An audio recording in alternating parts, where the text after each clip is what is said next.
Oh, what could have been. If you're watching this video, you probably already know the story of the Eighth Doctor, but what you probably don't know is he had a series planned. So we all know that in 1995-1996, Paul McGann was cast as the Eighth Doctor for a straight-to-TV movie that was to be the most expensive TV movie on television at the time. We also know that this movie was not a success. Ever since the series went off air in 1989, there had been plans to make a Doctor Who movie by a company known as Amblin, a company headed by both Steven Spielberg and Kathleen Kennedy, who we all know now as the head of Star Wars. They acquired the rights to this movie in the mid-80s, so time was running out on making anything Doctor Who related. After being pitched around as a series, as a movie, as an audio drama, as everything, eventually the project left Amblin Entertainment and went to Fox. Now, the TV movie was meant to act as a pilot for a further TV series, should it have been successful. As we know, it wasn't, and a series of scripts were left by the wayside. Now, this is going to be a very unconventional episode of my series, as not a lot of information is actually known about these stories, other than a lot of them were going to be adaptations of already existing Doctor Who stories. We also know that they would have changed the canon around a little bit, so that the Doctor would now be half human on his mother's side, as they say in the movie, and his father would be named Ulysses, and it will be revealed that the Doctor and the Master are brothers. A concept directly taken from the Third Doctor's era, actually. Now, this would have been a very different Doctor Who to what we would have known, and I personally don't know if it would have worked. But the least we can do is look at some of the story ideas they had and treat it with some respect, see what we think. All in all, a very large number of episodes were pitched and ready to be done. But again, all of these episodes were remakes of classic series episodes. So this suggests that they intended to do an entirely new canon, which begs the question as to why they had the Seventh Doctor in the TV movie, you know? But here are some of the story titles, and then we can talk about some of the changes that may have been made. They were going to remake The Smugglers, which was going to become Pirates. They were going to redo Talons of Wang Chang, I imagine a little more tastefully than they did in the 70s. They were going to redo Earthshock, The Celestial Toymaker, and The Horror of Fang Rock. These all would have been very interesting. It's really good to note here that the Cybermen were now going to be called Cybes, which I think is interesting.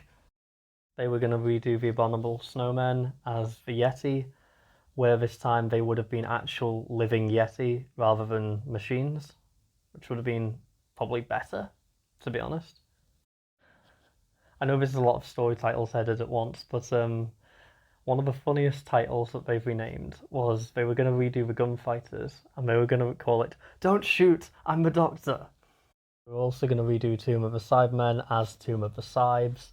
I imagine they'd have been in different seasons. The Ark in Space was going to be remade, as was the Sea Devils. Oddly enough, they were going to remake The Invasion of Time, which is a story which isn't very fondly remembered. They were going to call it The Outcasts. I wonder if this was due to the setting of Gallifrey.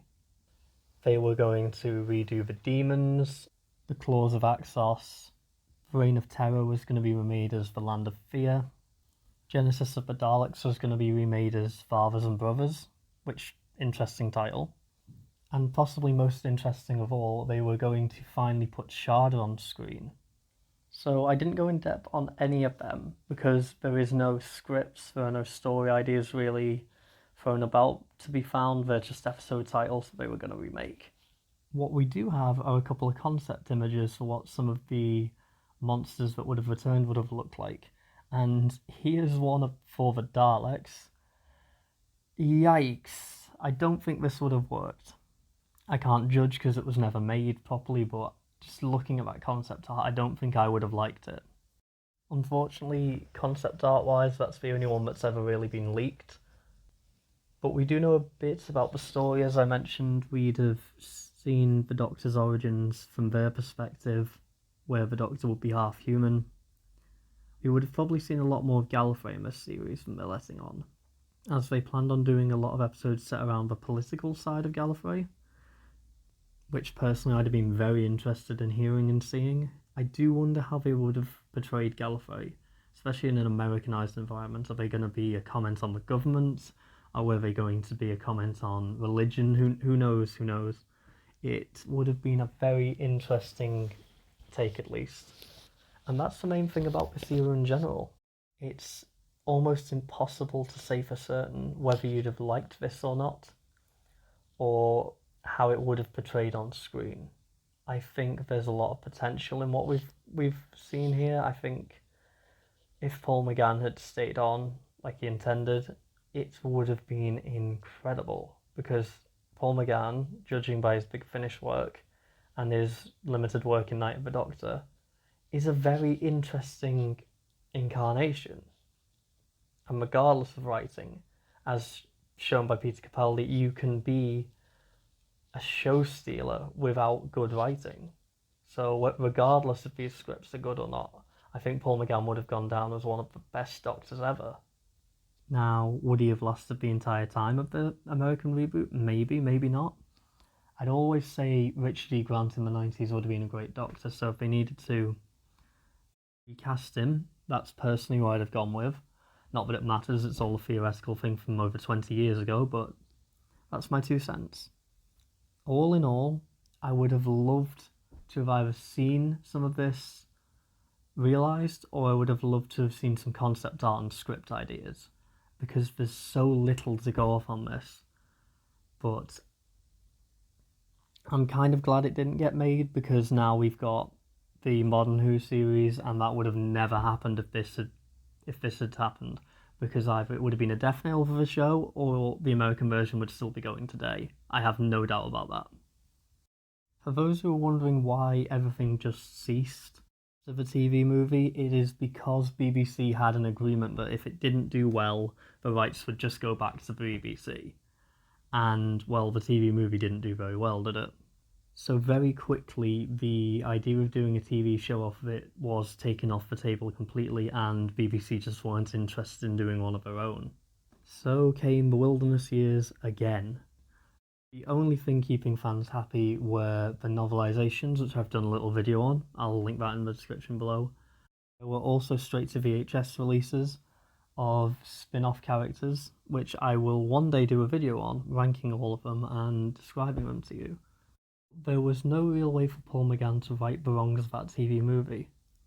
Until 2001.